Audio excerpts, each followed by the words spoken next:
Itu kalau sampai ngaji kitab tasawuf, itu bab bakhil itu tidak ada. Menurut kitab tasawuf, medit itu tidak ada, kikir itu tidak ada. Yang ada itu tomak. Tomak itu berharap dikasih orang lain. Sampean pernah nggak bilang kalau artis-artis di Jakarta kikir? Tidak pernah kan? Karena kamu tidak pernah ingin diberi. Tapi kalau kamu punya pacar karena kenal tidak pernah ditraktir, oh pacar saya kikir. Karena kamu ingin diberi. Pernah nggak kamu ngukumi orang lain kikir yang nggak kenal?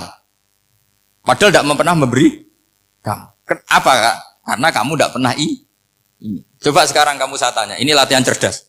Definisi kikir itu apa coba? Nggak pernah memberi kamu kan? Artis-artis Jakarta, tokoh-tokoh nasional pernah nggak memberi kamu? Enggak kan? Tapi tidak pernah kamu vonis kikir karena kamu tidak pernah tomak. Tapi pacar kamu kok amin ditraktir terus, atau istri kamu atau mertua kamu kok tidak ngasih warisan, kamu bilang kikir enggak? Sebabnya kikir betul apa karena kamu tomak berharap? Tomak. Maka di kitab tasawuf itu enggak ada bab kikir, yang ada bab tomak. Karena asal usul menvonis orang kikir itu karena tamak. Maka jangan banyak kenal orang, nanti banyak hukum kamu kan.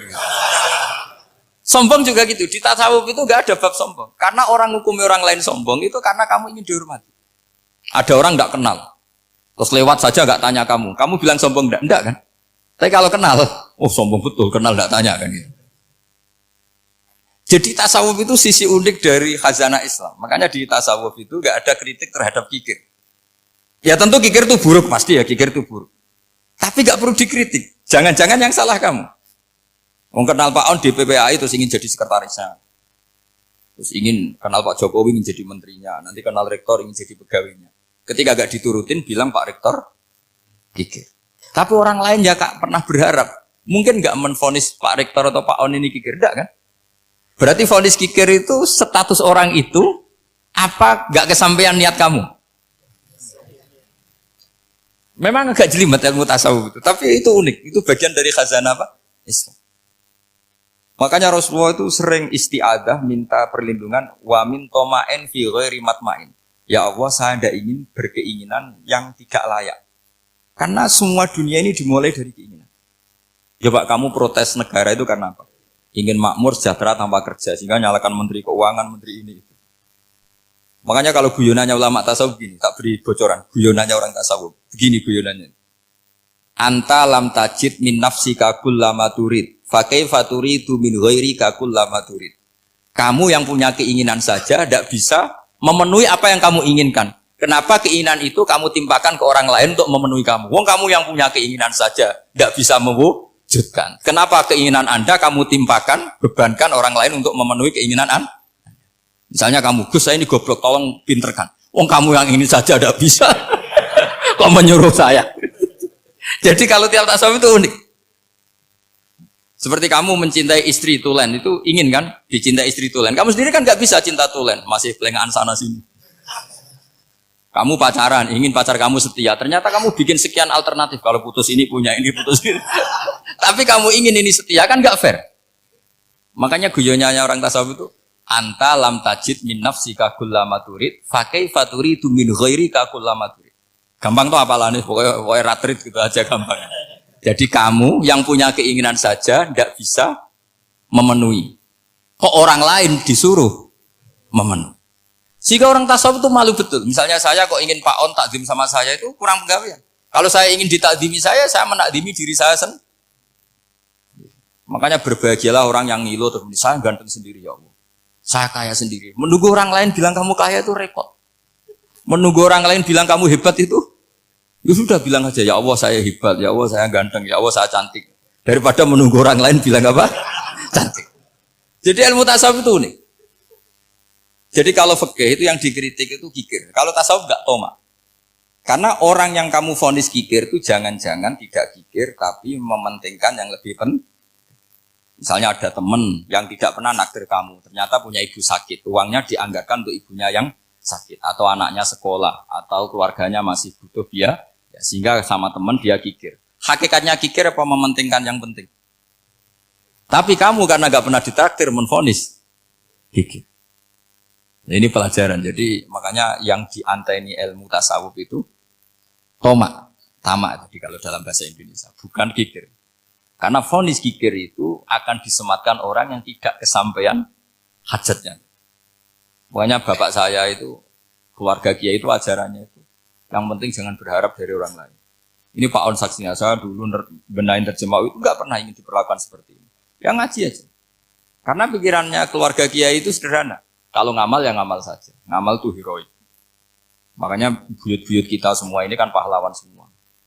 Membela negara Indonesia jadi merdeka. Ya nggak pernah kebayang jadi presiden, menteri.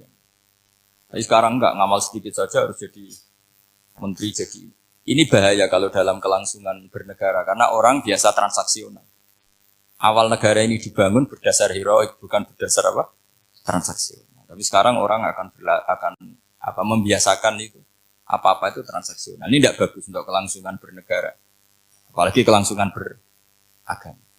Sehingga seperti saya ini masih punya desa-desa binaan di Sragen, di pedalaman Papua sekalipun. Saya punya santri banyak di Papua. Itu kalau cerita itu unik-unik. Itu mau Jumatan, itu enggak ada orang 40. Sudah datang setengah 12, itu datangnya 3 jam. Di situ mau ketemu santri 3. Semua, karena ya akhirnya mereka tanya gini, Pak. Pertanyaannya itu lucu. Gus, boleh enggak Jumatan orang 3? Secara fikih Syafi'i kan harus orang 4. Kemudian mereka tak bilang, buat sholat duhur saja. Mereka enggak mau. Wong Jumat-Jumat kok duhur. Harinya kan Jumat, masa sholatnya? Sehingga kita yang jadi kiai akhirnya nyari fikul madzhabil arba. Nyari fikih madzhab 4. Ternyata Imam Malik membolehkan orang 6. Ada yang bilang 12. Yang penting keceluk jamun. Jamun itu kelompok. Kalau 3 kan belum keceluk apa? Belum disebut apa? Kelompok. Ini penting saya utarakan supaya kita berjuang itu bukan karena service seperti ini kayak di Ulil Albab, masjidnya keren, kampus swasta tertua, terus termasuk nomor 1, 2 di Indonesia. Oke, kita syukur dengan kebesaran UI. Tapi yang namanya dakwah itu menjadikan orang tidak tahu menjadi tahu, termasuk kepada desa-desa tertinggi. Sama. Yang namanya menteri itu pembantu presiden untuk memenuhi kebutuhan rakyat banyak. Sekarang misalnya menteri pertaniannya itu hebat, cerdas, tapi petani nggak mau nandur padi, mau apa itu? Coba yang membantu ketahanan pangan itu para petani mau nanam padi apa karena menteri pertanian? Karena petani mau nanam. Ya sudah GR saja, kita pembantu presiden semua. Karena ikut menyumbangkan ketahanan pangan. Tapi kamu kan nggak digaji, kita keren, ngamal tambah harap gaji. Ini penting. Supaya Anda itu nggak hati kecil gitu. Ikut menyumbang negara tanpa ingin dapat gaji. Keren nggak? Nah itu nubuah. Apa? Nubuah. Orang Ansor itu seperti itu. Sehingga ketika Rasulullah wafat dan ada kompetisi kepemimpinan, itu orang Ansor gak ikut. Sudah kita makmum saja, silahkan dibagi di saking baiknya orang Ansor. Nah, makanya saya ulang lagi ya. Kecerdasan nubuah ini yang gak difahami orang Khawarij. Orang Khawarij cara berpikir yang kerja banyak harus dapat banyak. Sementara kecerdasan nubuah enggak. Yang biasa memberi terus memberi saja biar derajatnya tetap al-yadul ulya.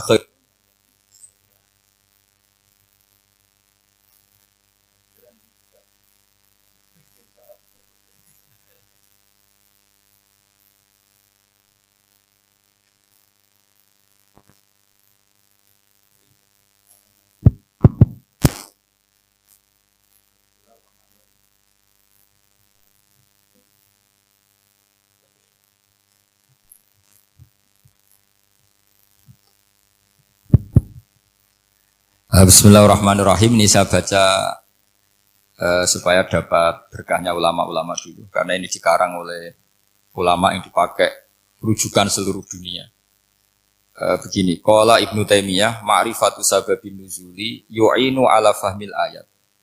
Jadi mengenali asbabin nuzul itu membantu memahami secara benar ayat itu. Karena tadi kalau ayat itu dipotong, itu maknanya bisa kacau kayak tadi famastam ta'tum bihi minhunna fa'atuhunna ujuruhun. Kalau diterjemah itu kan mendukung kawin mut'ah. Kalau terjemahnya saja perempuan siapa saja yang pernah kamu nikmati, yang penting kamu bayar. Itu kan aliran sesat dan menyesatkan. Itu konteks asbabun nuzul tidak seperti itu. Perempuan yang sudah menjadi istri kamu, seorang lagi perempuan yang sudah menjadi istri kamu, jika sudah kamu hubungan intim, maka maharnya harus dibayar penuh. Tapi kalau belum hubungan intim, maharnya hanya wajib separuh. Fanis huma farotum illa ayafuna au ya'fu alladhi biyadihi uqdatun nikah. Tapi tadi kalau di Indonesia gimana Gus? Ya itu yang repotnya. Maharnya itu tadi mau kena atasan dan apa? Bawahan. Wah kacau kalau di Indonesia. Sehingga kita bingung kalau dalam logika Arab kan gitu. Bayangannya kalau cerai, kata Allah, fala ta'khudhu min syai'at. Harta yang sudah kamu berikan ke istri jangan diambil lagi. Sampai dilarang ngambil tuh karena jumlahnya banyak sehingga kepikiran ngambil. Kalau di Jawa nggak usah dilarang sudah tidak akan ngambil karena rukohnya sudah lusuh. Itu susahnya baca Quran di Jawa. Karena dari awal maharnya terlalu apa? Kecil. Terus beliau Imam Suyuti termasuk di sini menyontohkan yang pasti salah kalau difahami yaitu tadi ayat apa itu fa'inama tuwallu fastaman apa wajib. Jadi beliau terus meringatkan betapa pentingnya mengenali asbabin nuzul. Karena asbabin nuzul itu gampang. Saya ulang lagi, asbabin nuzul itu gampang. Gampangnya begini ya, kan ada satu peristiwa. Misalnya begini, Rasulullah itu kan mengkritik penuhanan Lata dan Uzza, berhala-berhala itu dituhankan, dikritik sama Rasulullah. Kemudian mereka begini, karena mereka biasa personifikasi Tuhan. Muhammad, kalau Tuhan itu tidak Lata Uzza dan itu terbuat dari batu, lalu Tuhan Anda itu dari apa? Amin fiddotin audhabin, lalu Tuhan Anda ini dari emas apa dari perak? Karena mereka nggak bisa membayangkan Tuhan tanpa dipersonifikasi. Terus Allah menurunkan kul huwallahu ahad, Allahus somad lam yalid wa lam yulad wa lam yakul lahu kufuwan. Karena otaknya mereka sudah begitu, yang namanya Tuhan itu harus dipersonifikasi. Makanya saya kemarin di Korea seminggu, cerita yang paling unik gini Pak On, ada bos Islam, ada bosnya TKI yang baik. Mereka mengizinkan pekerjanya sholat. Bareng sholat tuh diingeti ke atas ke bawah, kok gak ada arcanya. Sehingga setelah sholat dibilang, apa saya belikan berhala sekalipun? Karena gak kebayang ada orang sholat kok tanpa berhala, tanpa Tuhan. Yang kamu sembah itu mana? Kok gak ada? Apa tak belikan? Jadi unik. Nah teman saya yang satu unik lagi. Dia termasuk pegawai Garuda. Yang derekno saya ke Korea itu orang pegawai Garuda. Dia karena orang kaya biasa ke Eropa kemana-mana itu. Singkat cerita dia sholat di mall. Karena nganggep Korea itu sudah negara maju kayak Eropa. Setelah sholat di mall pas asar itu, security-nya nelpon polisi. Pak polisi di sini ada ritual teroris. Jadi kalau menamakan sholat itu ritual. Jadi artinya apa? Ritual-ritual yang kita lakukan itu macam-macam cara pandang. Orang ateis itu kan Cina kan Korea itu kan ya Cina lah, Korea, Jepang, RRC itu kan sipit. Itu ya yang namanya ibadah sembahyang harus ada patungnya atau ada arcanya atau ada benda-benda. Orang Islam kan nggak ada sama. Makanya mereka itu kok bisa? Problemnya kita, saya ulang lagi, ini problemnya. Problemnya kalau ada itu ya repot. Begini misalnya, ini masih tentang asbabun nuzul. Ini contoh terakhir, tentang masih asbabun nuzul. Umar radhiyallahu anhu, sahabat Umar itu kalau mencium Hajar Aswad itu sambil gedumel. Tidak berdoa, tapi gedumel. Masyhur. Itu ada di Bukhari. Alim tu annaka hajarun la tadurru wa la tanfa walau la anni ra'aitu Rasulullah wa qabbalaka ma qabbaltuka. Saya tahu loh. Nyium Hajar Aswad dicium, tapi sambil gedumel. Saya tahu loh, kamu hanya batu, gak mandoroti, gak manfaati. Kamu jangan GR, saya cium itu jangan GR. Kalau saja saya tidak melihat Rasulullah mencium kamu, maka saya ada sudi nyium kamu. Dah gitu aja. Terus itu tiap nyium Hajar Aswad, itu tidak doa. Kalau kamu kan gak minta kaya, minta macam-macam. Kalau Umar malah gedumel. Nah kenapa demikian? Itu ada asbabun nuzulnya. Umar itu saksi sejarah. Ketika Rasulullah Fathi Mekah, Nabi kan tawaf terus mencium Hajar. Itu di belakang masih banyak orang kafir. Kebetulan Umar masih di sana. Sudah Islam Umar, tapi dia di belakang. Dengar orang-orang kafir, Muhammad itu tua aneh. Katanya melarang nyembah batu. Ternyata dia nyembah batu. Jadi Nabi nyium Hajar Aswad itu dikira nyembah. Katanya ngelarang nyembah batu, tapi dia kok nyembah batu. Karena Nabi mencium Hajar Aswad. Nah karena untuk menghilangkan stigmasi itu, Umar tiap nyium Hajar Aswad ngomong gitu. Ada kan ada sound system, mungkin jadi sound system. Supaya jelas bahwa penciuman ini bukan karena menyembah. Artinya mudah sekali kenapa Umar ngomong gitu, karena asbabun nuzulnya seperti itu. Coba kalau kamu tidak tahu asbabun nuzul, Umar maksudnya gimana? Gak doa, gak apa kok malah ngomong gitu kan. Tapi kalau kamu tahu asbabun nuzul Umar itu yang mendengar komentar orang sama ketika kita tawaf itu kan 3 pertama kan kita lari-lari kecil. Itu ceritanya juga gitu. Rasulullah itu hidup di Medina, terus diterkenalkan miskin. Medina itu kota wabak, kota penyakit, endemik. Dulu Medina, Yasrib itu kota endemik. Sehingga kata orang kafir-kafir Mekah, yaji uliha dalbet kaumun kot wahanat huma Yasrib. Nanti akan datang satu komunitas kaum yang sudah lemas karena kena penyakit apa? TBC dari apa? Yasrib. Nabi dengar itu, makanya terus bilang ke para sahabat, tunjukkan kalau kamu kuat dengan cara lari 3 kali. Terus pakai pakaian yang kelihatan maco, yaitu yang dipakai lelaki-lelaki. Bahunya dikelihatan. Nah, setelah Rasulullah wafat, Umar menggantikan beliau setelah Abu Bakar. Umar bilang gini, sebetulnya tawaf seperti ini, yaitu lari pertama 3 putaran pertama lari dan memperlihatkan pundak seakan-akan orang maco itu sudah enggak perlu. Karena alasan itu sudah tidak ada. Tapi ini tinggalan Rasulullah, maka jangan rubah ya tetap seperti ini. Akhirnya meskipun sudah tidak ada alasan tadi menjawab stigmasi orang kafir, tetap tawaf seperti itu. Jadi memang agama itu unik. Kadang kita harus tahu alasannya, tapi alasan itu kalau menjadi mahatul hukmi, pijakan hukum sah. Misalnya kamu terus bilang gini, ya berarti tawaf sekarang bebas, gak perlu seperti itu. Kan alasan itu sudah tidak ada. Nah di sini pentingnya riwayat. Riwayat itu begini, logikanya sudah nggak ada, tapi kaifiah itu, cara itu masih kita terus. Dan itu memang, saya ulang lagi, harus tahu asbabun nuzul.